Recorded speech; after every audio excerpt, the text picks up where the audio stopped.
Do you need 24/7 work hustle to be able to build something as giant as Netflix? Well, the quick answer is no. Marc Randolph is a Silicon Valley entrepreneur, best known as the co-founder and first CEO of Netflix. He's also a mentor, investor, and author who has spent decades helping startups grow into global companies. Probably the most important thing is a predisposition to action. People who don't think a lot about a problem, they immediately do something. Because one of the biggest problems is over-analysis, overthinking. And the best entrepreneurs immediately say, what can we do now? Probably the second is focus. It's the ability to say, even though there's 100 things that are going wrong, what are the one or two that I have to get right? And if I get those right, all the rest doesn't matter. And probably the third thing is what I'll call triage, which is the ability to recognize what is the right thing to focus on. And an advice you would give a young entrepreneur? Every single idea you have, 100,000% of them, if you're clever, you can figure out how to start this afternoon. Start the process of figuring out, is this a good idea or a bad idea? And spoiler alert, it's a bad idea.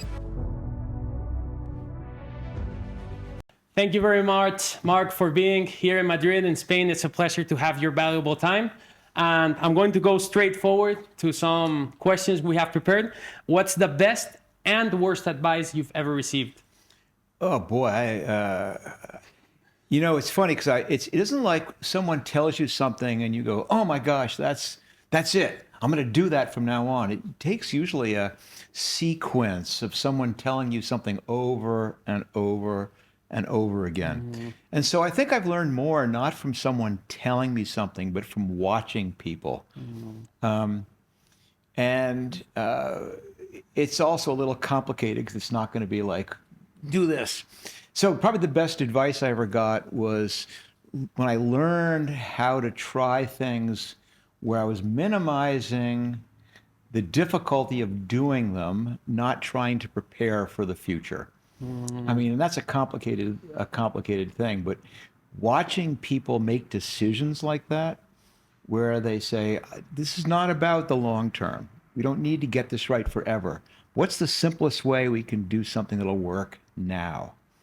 And that took me a while, because I think by our nature, we want to do things perfectly. And that was by far the most valuable thing I've ever learned, because now, of course, I apply that all the time, and I kind of think it's the key to entrepreneurship. And you yourself that has watched, been with, and is an entrepreneur that literally has changed the world and have built amazing companies. What would you say are the, let's say, three key ingredients every successful entrepreneur needs to have to succeed? So probably the most important thing is a predisposition to action. People who don't think a lot about a problem, they immediately do something. Because one of the biggest problems is over-analysis, overthinking, planning, studying the problem, forming a task force. And the best entrepreneurs immediately say, what can we do now? So that's number one. Probably the second most important skill is focus, is this ability to say, even though there's 100 things that are going wrong, what are the one or two that I have to get right? And if I get those right, all the rest doesn't matter. So focus. And probably the third thing is what I'll call triage, which is the ability to recognize what is the right thing to focus on. And it's not always obvious, especially when you're doing a startup. You solve one small problem, it leads to the next thing you can accomplish, and that leads to the next thing. And that sense of what direction to go is a critical skill. And to maintain that focus, what would you say it's your trick on saying no? Because I think your success, I imagine you're a very magnetic person to amazing opportunities and business propositions. So how do you stay focused? How do you say no to how many times did I say no to you, Jorge? I think it's maybe two, maybe three. Finally, you wore me down. Yeah, but thank you very much again. It's true that it's unfortunate because I like to say yes. I like people. I like doing this. I like helping companies, but I could spend 100% of my time doing that. And so in order to have some headspace so that I can actually think about things, you have to say no a lot. It's the difference. At first, I thought, well, if it was a good thing, I'd say yes. And if it was a bad thing, well, I'd say no. But it turns out that's not the choice you get. The choice you get is hundreds of good things. And then you've got to say, how do I pick the best of the good things and say yes to those? And unfortunately, have to say no to a lot of other good things. But saying no is really, really hard, but really, really important. Amazing. Going back, what's your definition of an entrepreneur? How would you define this figure? Quite simply, it's basically someone who's doing something that hasn't been done before, who looks at a problem and says, why hasn't this been solved before? Why is this broken? Why is this so difficult? And rather than shrugging their shoulders and just accepting it, says, I'll bet you I can figure out a way. So it's that seeing the world as an imperfect place, but not accepting that, saying, I think I can fix this. And you yourself have been an entrepreneur since a very young age, 14 years old, according to my data. If you could speak to yourself of the 14 or perhaps 19-year-old or after university, what advice or what thing would you tell the Marc of? Would you do something different, perhaps? I have no idea whether doing something. I mean, listen, things have worked out pretty well for me. So it would be very scary to go back and change something. Because, to be honest, you have no idea which aspects of your personality are the things that work, which decisions you made are the good decisions. And even looking back at things which at the time seemed like they were terrible, ended up being fine. And so I think the biggest advice I could give myself would have been relax. Don't worry. I mean, I didn't know what I wanted to do with my life until I was, in my mid to late 20s. And even then, it wasn't the thing that I ended up doing with my life. So these days, young people feel so much pressure to accomplish things, to know what they're going to be doing. And I just say that you don't need to. Life unravels in mysterious ways. And as long as you're taking advantage of each moment, that's fine.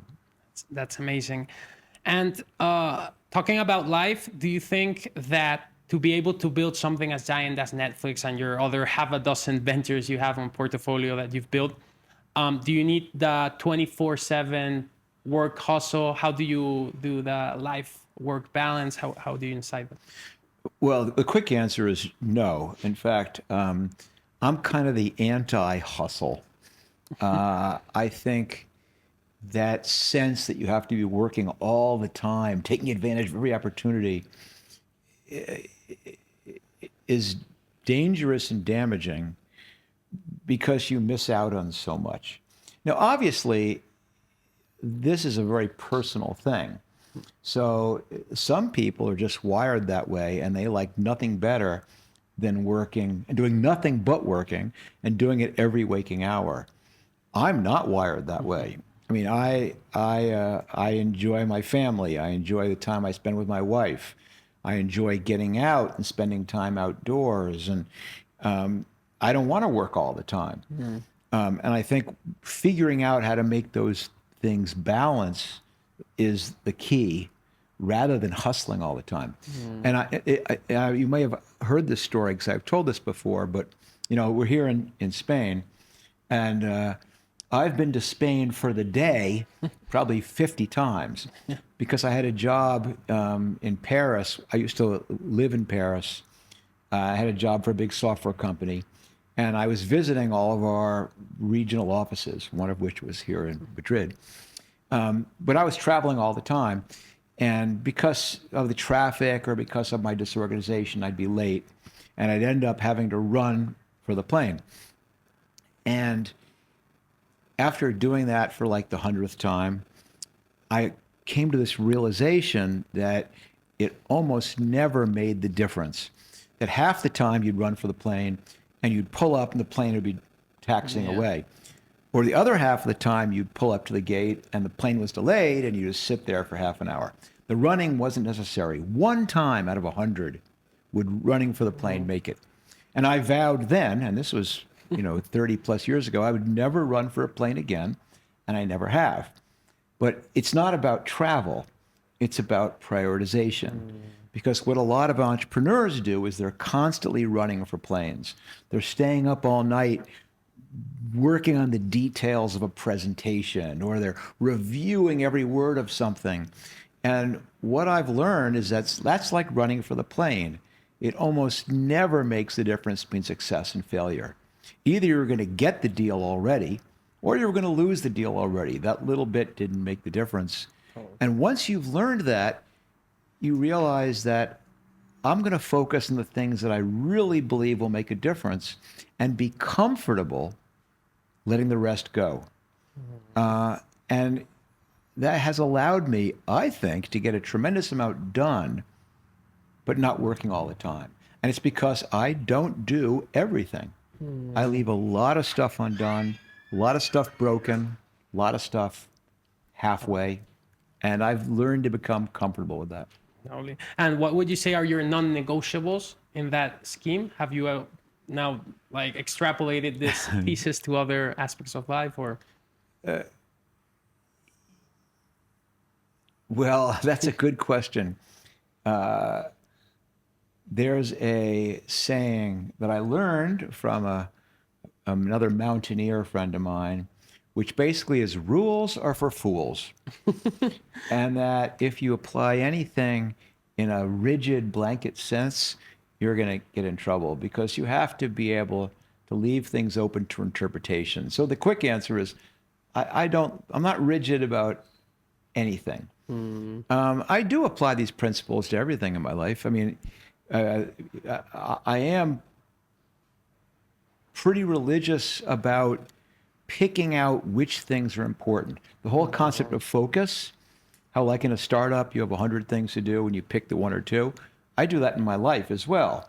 And, obviously one of the big ones for me was wanting to keep my relationship intact, to be able to be an entrepreneur, which, as you probably know, has crazy hours and you're thinking about it all the time. And that isn't usually compatible with forming a relationship with somebody. And I said, no, I'm going to make this work. And I'm going to say the relationship is one of those big focal things. And then you do what you have to do to make that happen. And it means saying no to meetings and saying no to calls and leaving the office promptly at 5 o'clock and all the things that I did over the years to make sure that that remained my priority. Because startups are a very, very demanding mistress. They want you all the time. And you have to say no. I have other things that are important to me. Totally. The power of saying no. Yep. Going back to, you mentioned Paris, Madrid, you've been probably all over the world now. But there's something magical in how we see it here in Spain, in Silicon Valley, right? So what do you think about Silicon Valley? Is there a network effect? What's happening in Silicon Valley, or perhaps Singapore now, or Dubai, these special places? And basically the question is, if you want to change the world, do you actually need to go to these kinds of places, or now you can do it from Madrid, for example? So I'm gonna pick out the word need to. No, you don't need to. And basically, because I spend a lot of time counseling entrepreneurs and working with early stage companies, I have heard every single excuse in the world of why people haven't started yet. I need to raise money first. I need to get a computer science degree. I need a co-founder. I need to quit my job. I need to move to Silicon Valley or Dubai or Singapore. And all of those are ridiculous. You don't need to do any of those things. You can do this no matter where you live, and no matter what your circumstances are, no matter what your job is. If you have a great idea, there are ways to start. That's the need to. So no, you do not need to move to Silicon Valley. You'll do perfectly fine here in Madrid or Barcelona or the tiniest little town out in the countryside. So you don't need to. But all things being equal, it's easier there. It's a little better there. And you mentioned it, it's the network effect. Totally. You're in, I don't want to, I don't know, I haven't spent enough time in Madrid to know about how it is here. But for example, you're an entrepreneur and you're living in New York City, and after work, you go out to the bar with 6 friends. Yeah, and it's you, a startup person, and then 2 of them are bankers, and you have a lawyer, and you have an accountant, and that's what you talk about. In Menlo Park or in San Francisco or in Palo Alto, you go out with 6 of your friends, startup guy, startup girl, startup guy, startup girl, startup guy, and you. And so the speed at which information changes, when you talk about something you're doing, the reactions you get, the help you get, the recruiting help, things go a lot faster. And it's not black and white. It's not like Silicon Valley is 1,000 and everywhere else is 1. No, it's a grade. And some are better than others. And it kind of depends also on what you're working on, whether it's AI or robotics or blockchain or medicine or fintech. That's going to depend where it's better to be. So the quick answer is no. You don't need to be any place. But the longer, more nuanced answer is, if you have the choice, yeah, go where the action is. But don't go there feeling you have to. Figure it out locally, and then when you're ready, there you go. Picking on AI, what do you think on AI? And also I wanted to ask you, what do you think it's not going to change in 10 years, business-wise? Well, what it's not going to change is a good question, because I personally am incredibly excited about AI. Certainly, as with any new technology, we haven't figured out how it's going to be used. We haven't figured out what its implications are. Are there risks to it? Absolutely, and there's aspects of it that are scary. But what's exciting from the perspective of an entrepreneur is every system is being disrupted. Every process is being disrupted. Every competitive moat that large companies have is being filled in. If you are an entrepreneur, wow, every single company in the world is a target now, and every single company in the world is vulnerable. So I think that part is unbelievable. There are certain things which I do believe that AI will never is too strong, unlikely to displace. And there's certain aspects of person-to-person interaction which I don't think will be emulated entirely by a machine. There's still something that we, as humans, get from being with each other and feeding off each other and reading each other's faces and sharing stories. What becomes important is that recognizing how much of the job you're doing is that, and how much of it is a lot of bullshit that a machine can do way better.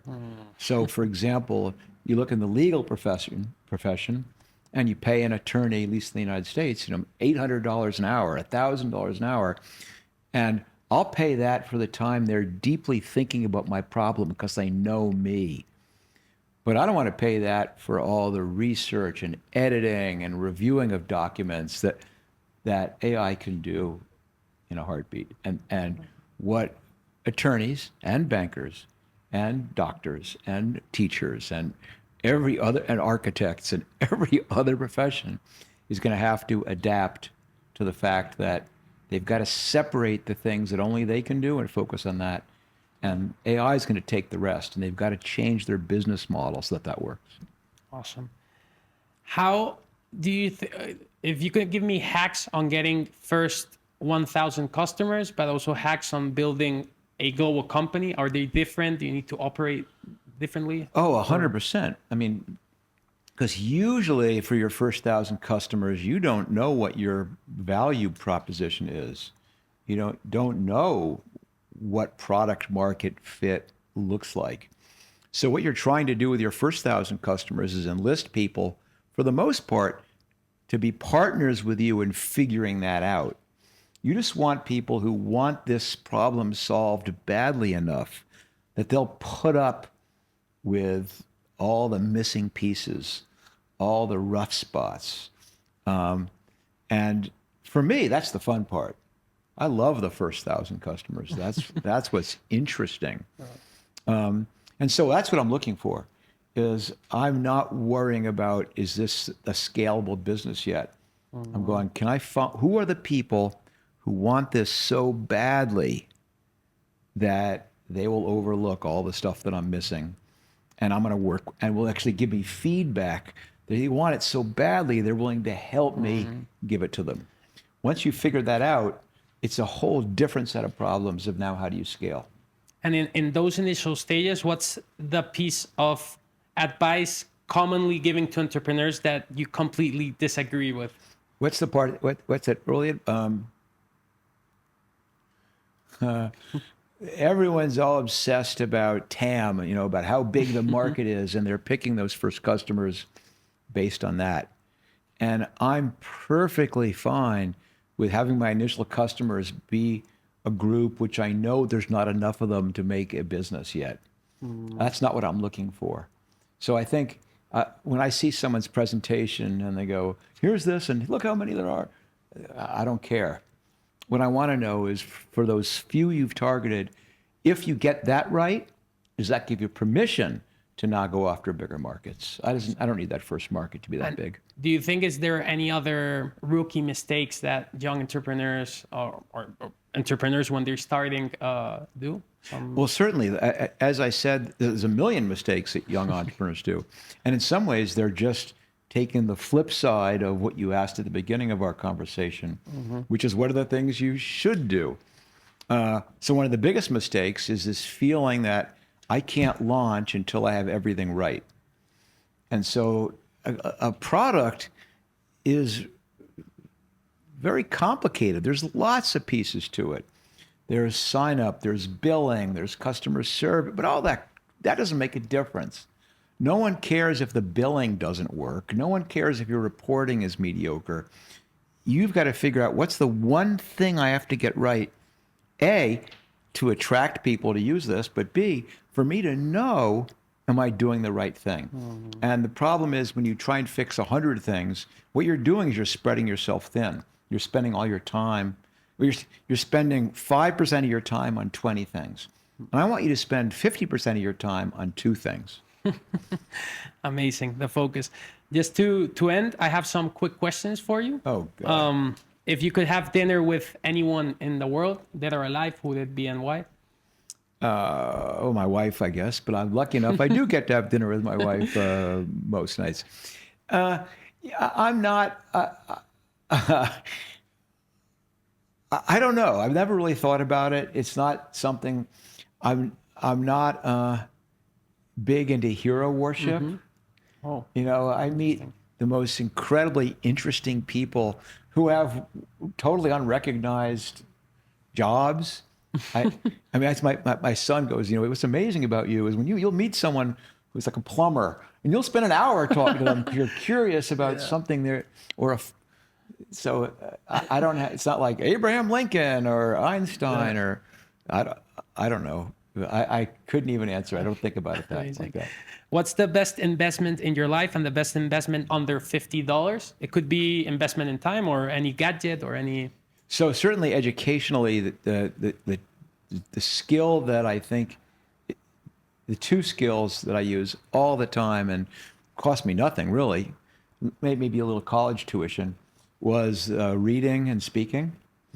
Not reading, writing and speaking. We talked about what are the skills for people. How does that avoid AI displacing you? And it's communication.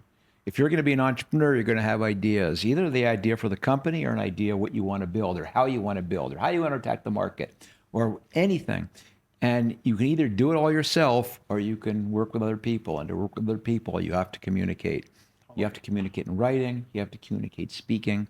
Getting good at those 2 things are things you can practice for nothing. Awesome.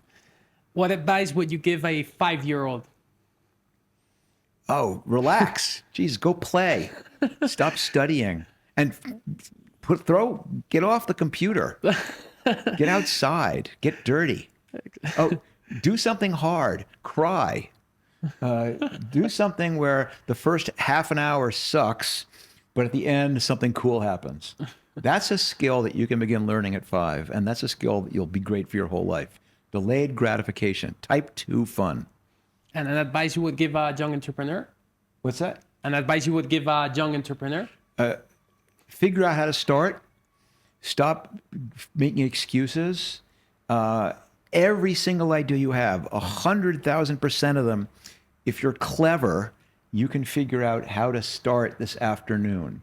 Start the process of figuring out, is this a good idea or a bad idea? And spoiler alert, it's a bad idea. And it's your job to figure out why it's a bad idea. And you can do that without spending a dime, without spending time. You can do that today. So you, Marc, you have built ventures that have literally changed the world through technology. But if you could choose one thing to be remembered, what would it be and why? So, I mean, you're right, is that I've been incredibly fortunate in my business career. So obviously Netflix, God, who would have imagined that? Huge. The company I did after Netflix, Looker, another economically anyway, huge success. And I've had a bunch of IPOs, so I did great. But that's not the thing I want to be remembered by. I want to be remembered that I demonstrated that it is possible to do all those things and still stay married to the same woman, to still have my kids grow up knowing me and liking me, best I can tell, to still get out and go surfing and mountain biking and climbing and backcountry skiing and all the things that I do. That you do not need to give up all those things to be successful. It's possible to do all of that. Thank you very much, Marc. You're an amazing entrepreneur, but also an amazing person. And we really appreciate this time you have given us. It's truly life-changing. Thank you for your time. And Jorge, it's my pleasure. I've got to throw one last thing in, which is one thing that I mentioned earlier about how I said no like 3 times. And it wasn't you coming back and being pushy. It was demonstrating that you took this seriously. And that's kind of what flipped the switch. So persistence, but also sincerity. So thank you very much. You. Thank you. I really goosebumps. Thank you very much. And see you on the next time.